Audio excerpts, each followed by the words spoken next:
chapter 2. Working our way through this section. In fact, we're starting a new section this morning. Just like in Paul's letters, Peter follows the same pattern, if you will, that he deals with doctrine first and then how we live our lives. And if your doctrine is right, if you have correct beliefs, then it will flow into correct living. And if your doctrine is wrong, it will flow into wrong living. And that's pretty much a truism across the board. It's pretty hard to live right if your doctrine's all messed up. Well, Peter started with that. I went to Bible school out in Alberta. Why? That's another whole story. We're not going there. But I was a fairly large Bible school when I was there. They had, I think it was 5,000. No, it couldn't have been that much. 3,000 students. Probably about 3,000 students when I was there, which is a pretty good sized school. And our graduating class, we graduated over 500, which is quite a large graduating class. At that time, over half of the graduates from Prairie were in full-time ministry of some kind, whether it's pastors or missionaries or whatever it was. They had over half of their graduates at that time, which was an amazing thing. One of the families that was there, Elaine, was in my class. Her last name was Chamberlain. Just younger than her was the little brother Ed. The older brother Tim was my age, and he married my sister Sharon. Their dad was a teacher, taught Greek. He tried to teach me Greek. It didn't work, but very and their older brother is he's a professor at a seminary and in apologetics. Very intelligent.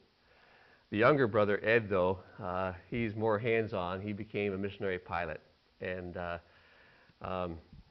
he's spent his whole life in Africa. I can relate to that. My mom, her prayer for me, that's part of the reason I went to Prairie, was her prayer was that I become a missionary pilot. And Ed became that missionary pilot, and he's flown with Sim Air mostly in Africa. This last week, one of his close friends in Niger was kidnapped by ISIS. A very close family friend of theirs, and taken up to the north part of the country. There's no government control up in that part of the country at all, so it's not a good situation. But I'd just like to open the morning here with a prayer for them today. Father, we don't know why you do things the way you do. We think that if we were in control, we would just take the evil out of the world and not allow it to show up. I pray this morning for this family and for this man. We don't know whether he's alive now or not. We don't know anything about the situation, really, except for we know it's a terrible situation. Evil is so strong in this world, and at times it seems it's just uncontrolled. As we look at this situation, we see there's no way that good could come from this, but yet you promised that good would come from those and to those who hold you, who hold to you, who believe in you, who trust in you. David believed that so strongly as he wrote the Psalms. And so we hold up this family to you today. We ask for comfort. We ask for strength. We ask for you to strengthen their faith. I ask God that the gospel would go forth in this land of Niger and around the world because of this horrific act. I pray that you would turn it to good, as only you can. Lord, as we just spend a few minutes in your word today, I pray you'd allow us to glean some things that are needful for our lives. We ask in your name. Amen. Well, we're in 1 Peter chapter 2, and we're going to pick it up just a couple verses today.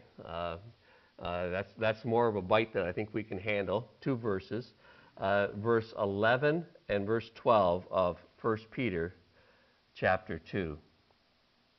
Beloved, I urge you as sojourners and exiles to abstain from the passions of the flesh, which war against your soul. Keep your conduct among the Gentiles honorable, so that when they speak against you as evildoers, they may see your good deeds and glorify God on the day of visitation. See, that verse seems to be fairly straightforward. You sure you can get a whole sermon out of that verse? Well, I think there's a whole lot in that verse. I really do believe it.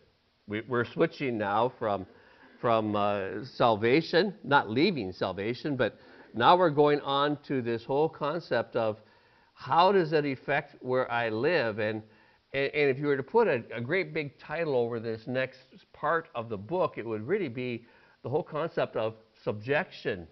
Now, we're going to get to there when we get to 1 Peter chapter 3, when it talks about marriage, both in verse 1 when it talks about wives, and verse 7 when it talks about husbands.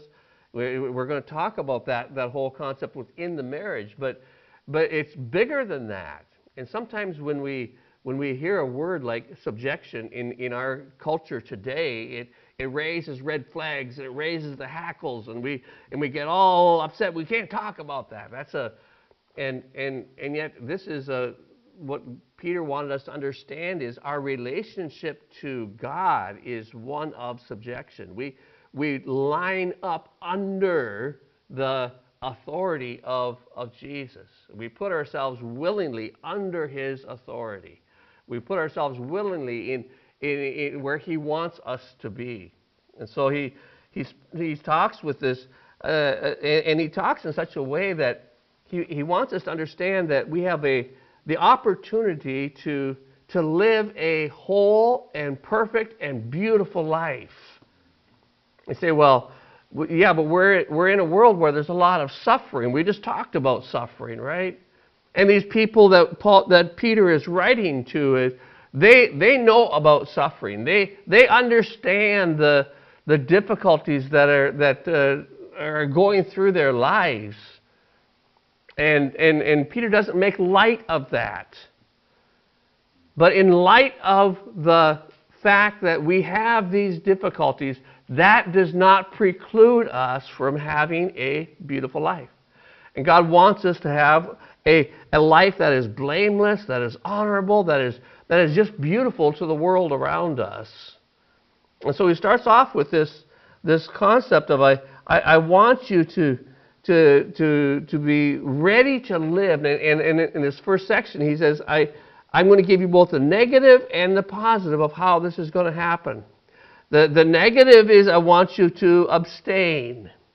I want you to not do certain things. I want you to stay away. Because if you're going to be blameless, then that is going to be required. I want you to understand that the word abstain, what do we do with that? There's so many simple illustrations, you could do with that. For me, if you put a cup of coffee in front of me and said, "Do not drink it," then why did you put it there? Why did you put it there?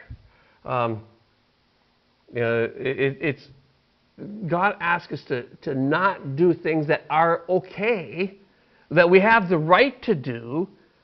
But as we go into this text, we're going to see that we really don't have those rights. But Peter here is saying, I'm calling on you just to to recognize that you do need to stop doing certain things, to keep certain things out of your life. To hold yourself off is the word, the concept. To not let it control you. To stay away from it. To stay away.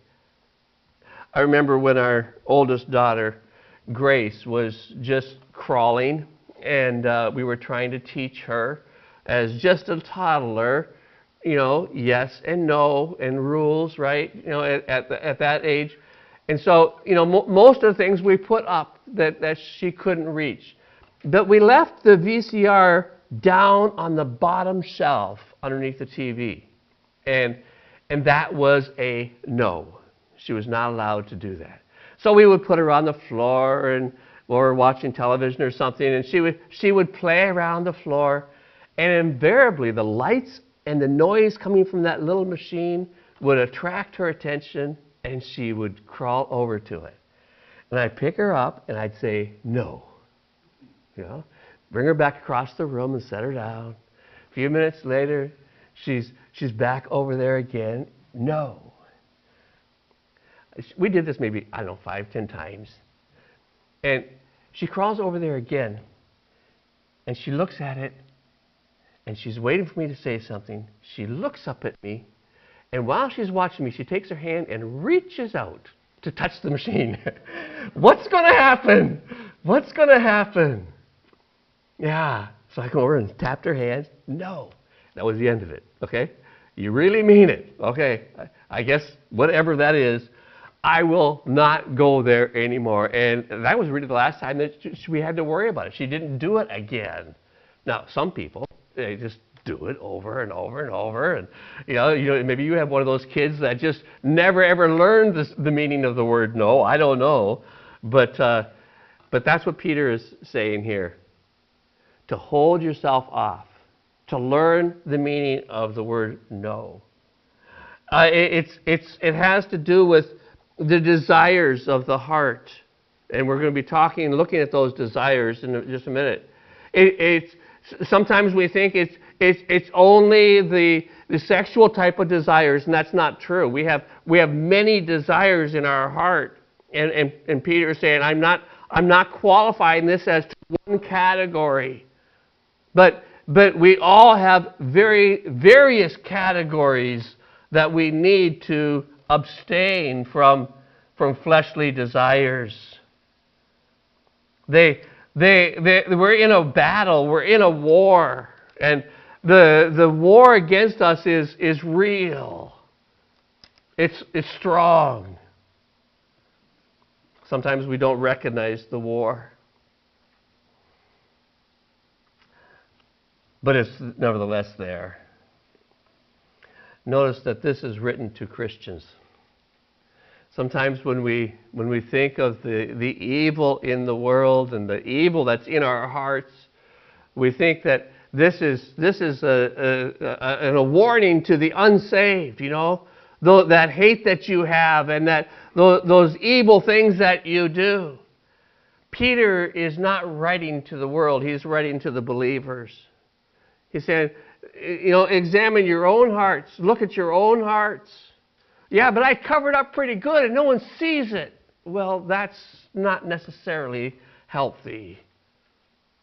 That's not necessarily healthy. And I think he's writing to them for a couple of reasons. One is because no matter how hard you try, you're going to fail.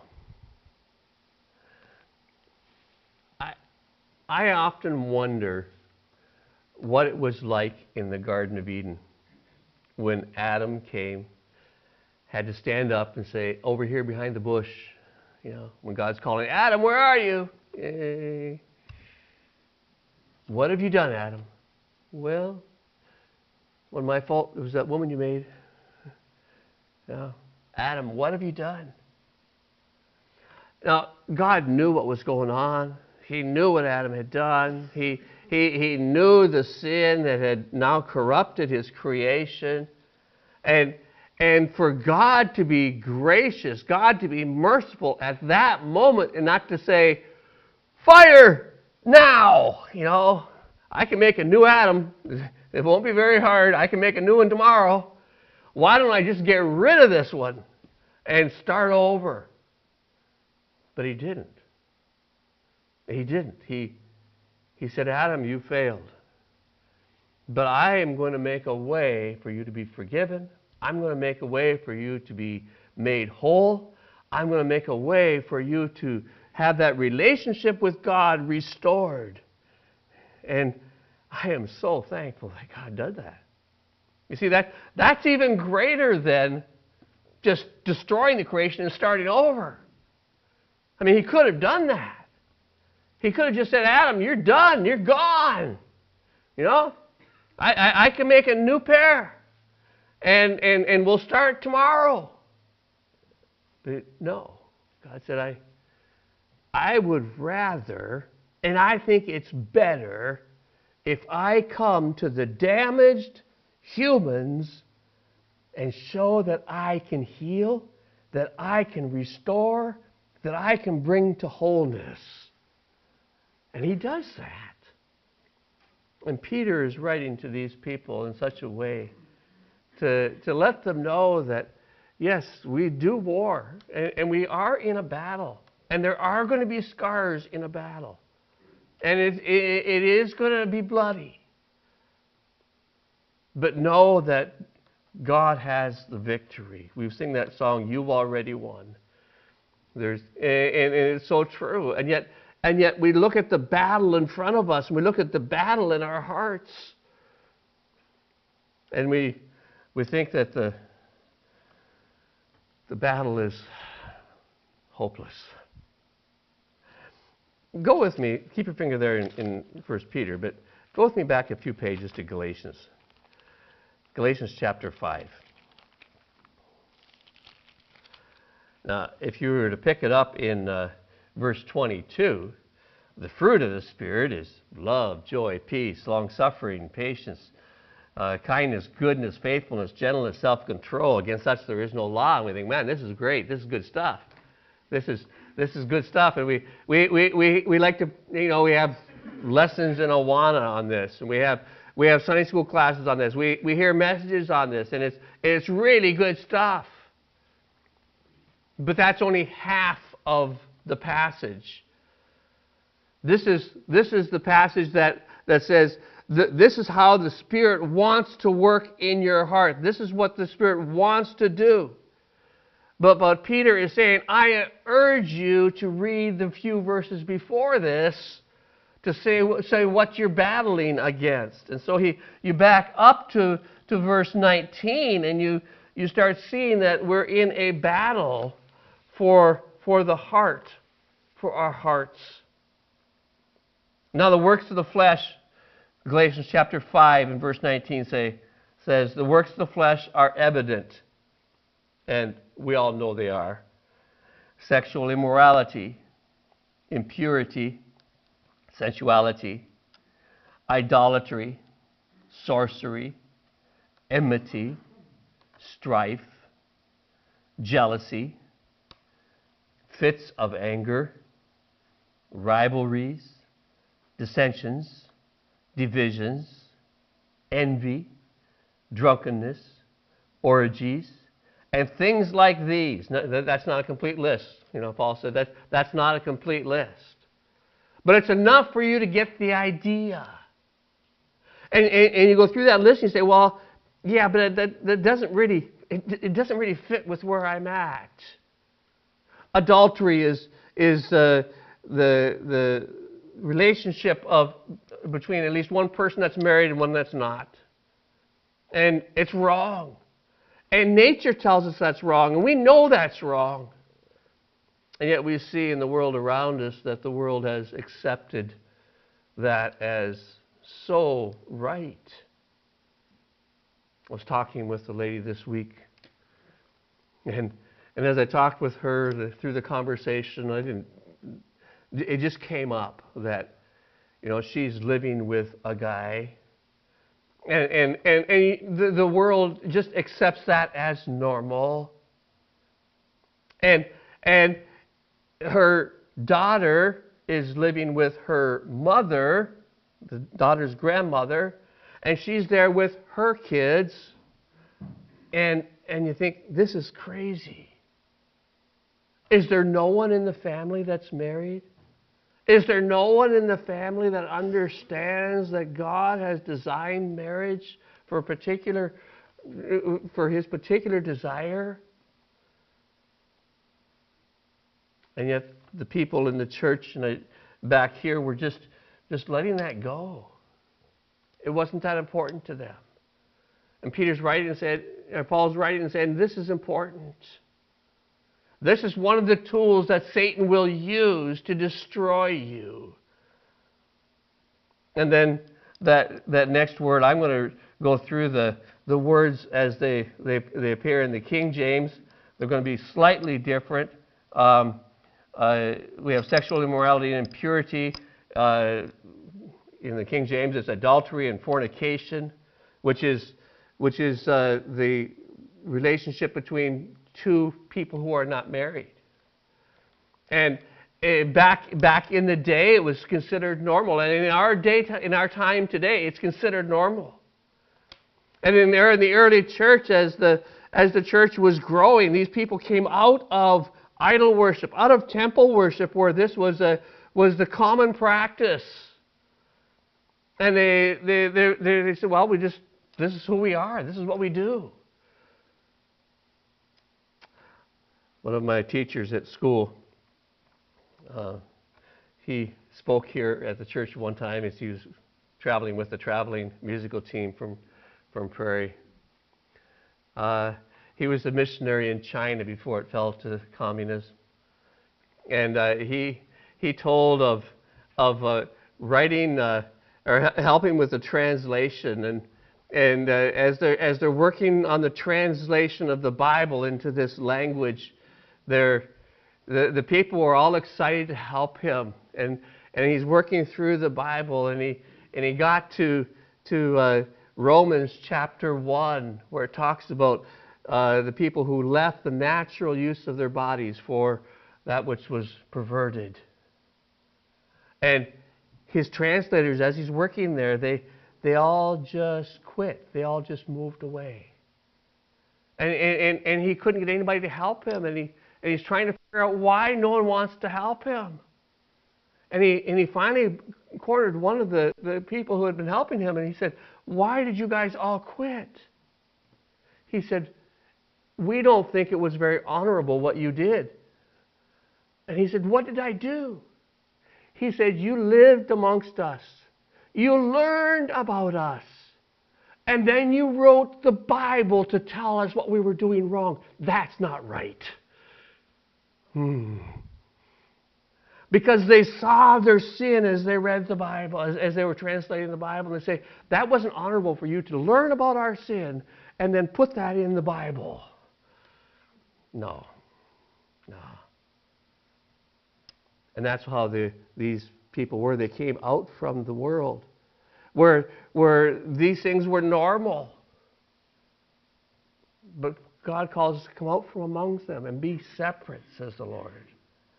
Uncleanness is just the unnatural lust that we've been talking about, the LGBTQ community.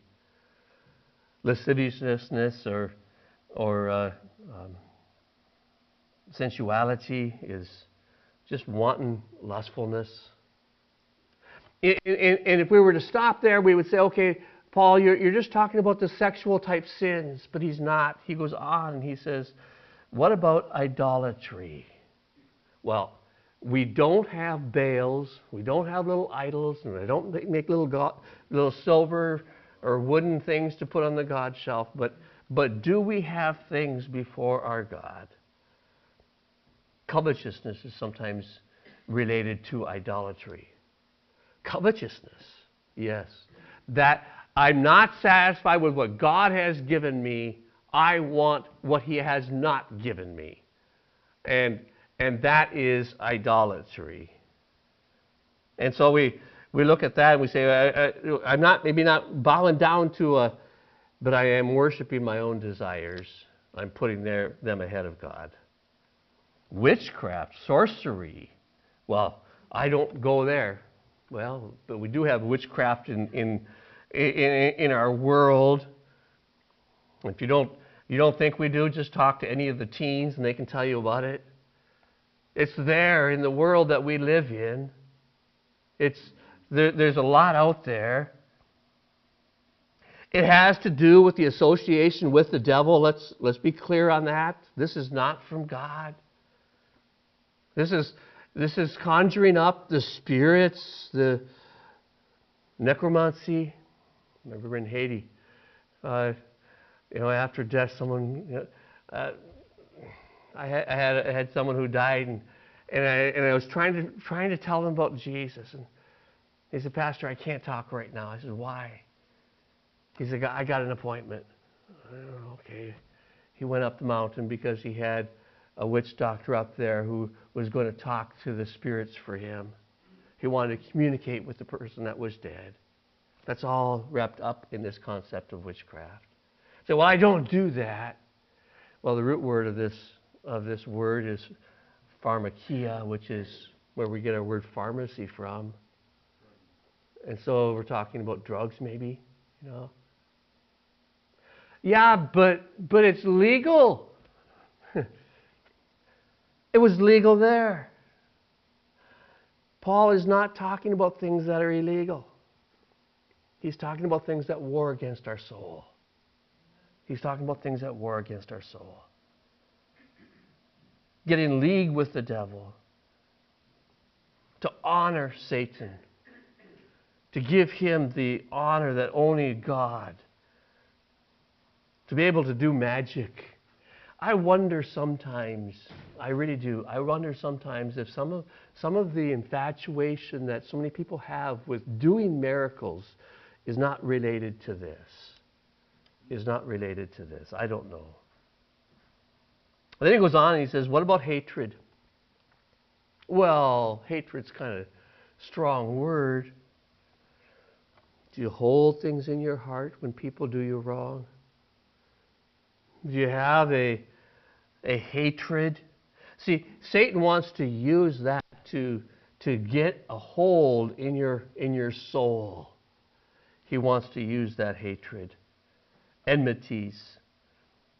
It's against God ultimately, but it's against people. Strife. Well, strife, I mean, yeah, just to stir up things, to get things agitated, to cause division. How about just schisms and factions? That's not fractions, that's math.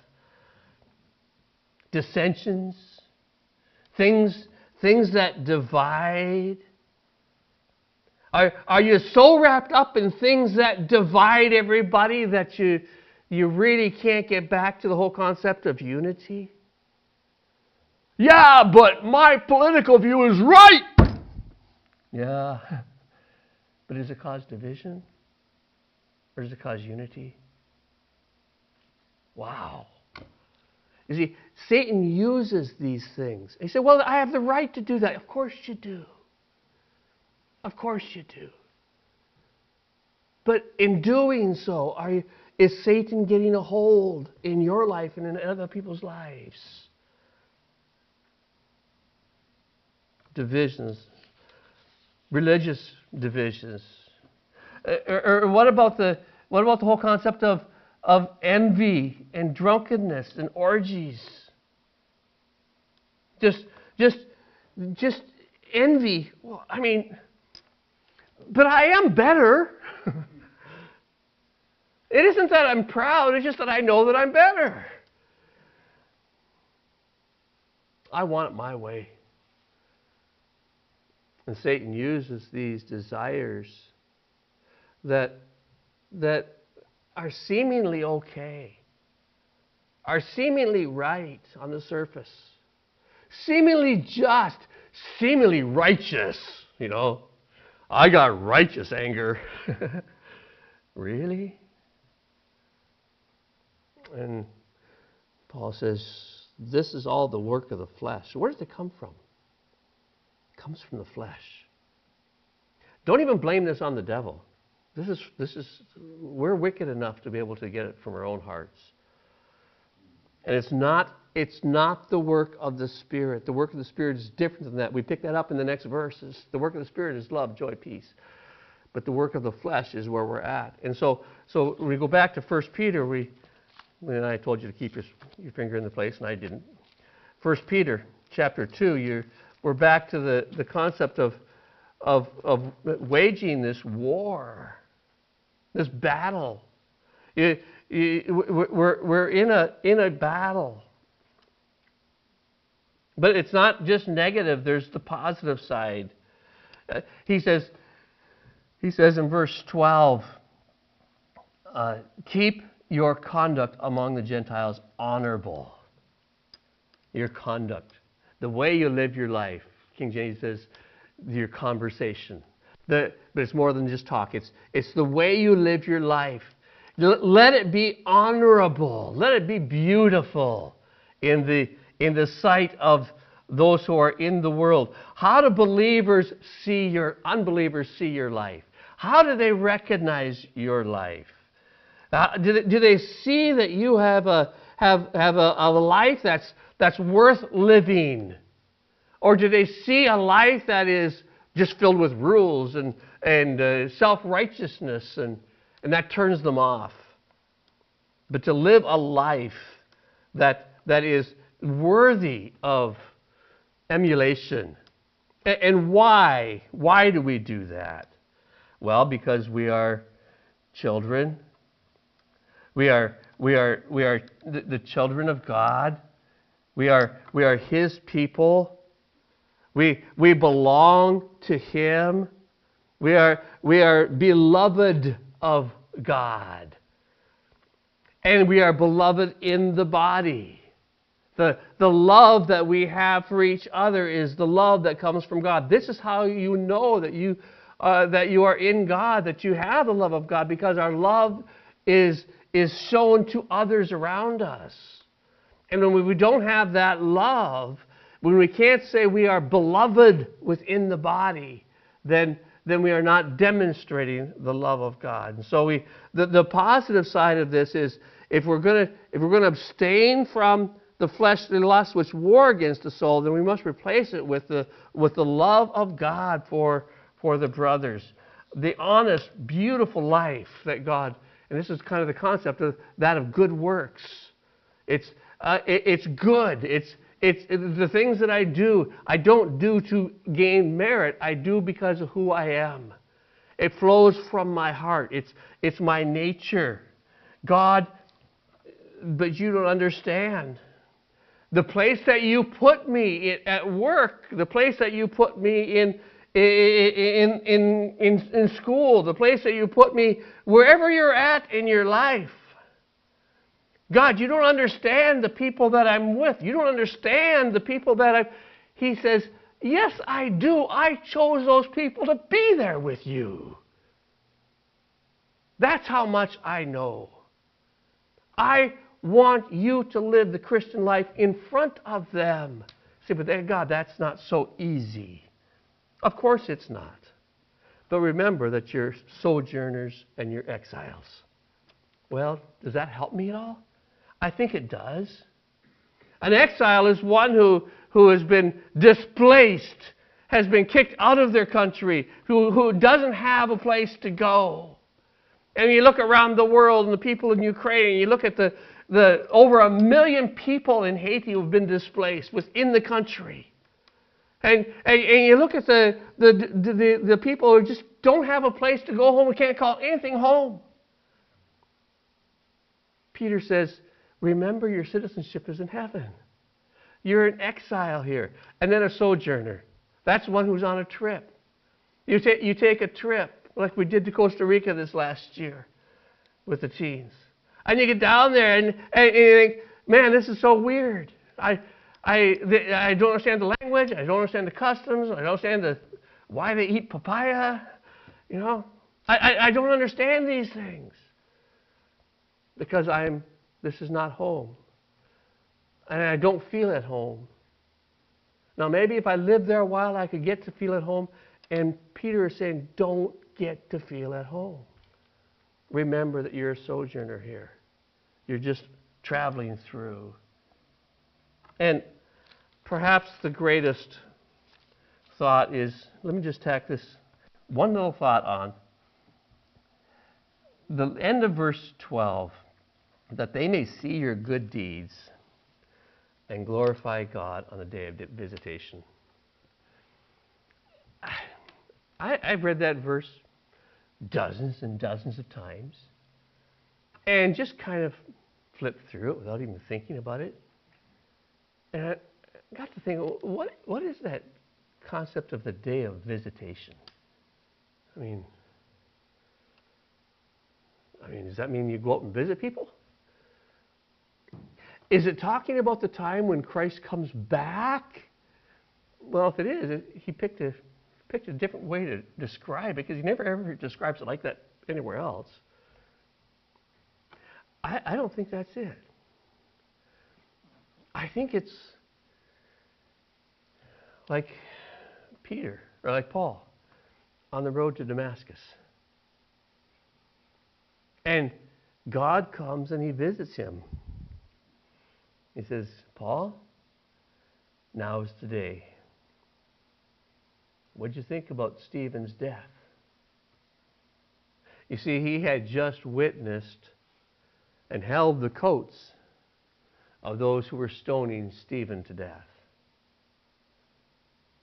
And as he held those coats and as he saw Stephen die, and as he heard Stephen speak, and they say his face glowed, his face was shining is what they say. But as he looked up to heaven, and he cried and he said, God, don't hold this sin against them. Forgive them. Just like Jesus did on the cross. And it was like, and that touched Paul's heart. Not that Paul would admit it then, but it touched his heart. And he couldn't get that picture out of his mind of Stephen looking up to heaven and asking God to forgive him. As if he needed to be forgiven. He was doing what was right. He was doing what he thought was the right thing to do. To kill the Christians. They didn't deserve to live. And yet, I remember as a child reading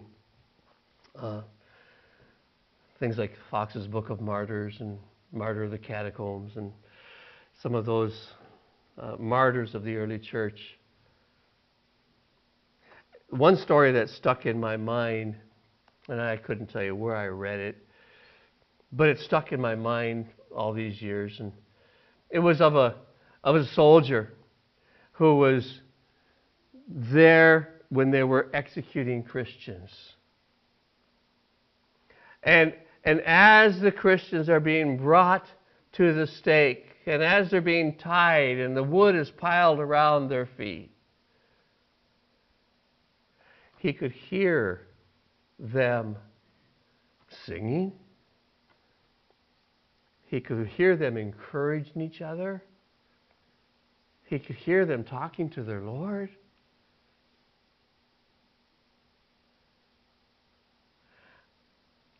And again, I don't have all the context in my memory, but someone asked him, "Who are you a Christian?" He says, "I am one of them. I believe because of what I saw, because of what I saw in their lives." That's what Peter is calling us to. Live a life that is so beautiful to the world that when they see your life, when God down the road comes to them and says, "Hey, it's me," and it's hard for you to kick against those things that I bring into your life, isn't it? Will you accept me for who I am? I am Jesus the Christ, the Son of the living God. I am the one who died for you. And that person then down the road, and you'll never see them, and you'll never know them. But they know you. Because your life was lived in such a way that they saw Jesus. Because you did abstain from that which was evil. You did hold to that which was good. You did love as unconditionally. And they saw that. And so when God comes down the road to visit them, you're going to get a welcome home. You're going to say, well, welcome home, my good and faithful child. By the way, let me show you some of the things that happened because of your life. I'm looking forward to that day. I don't know who's going to be there because of what I did. I'm a little afraid that there's not going to be someone who says, that's a Christian, I don't want to be one.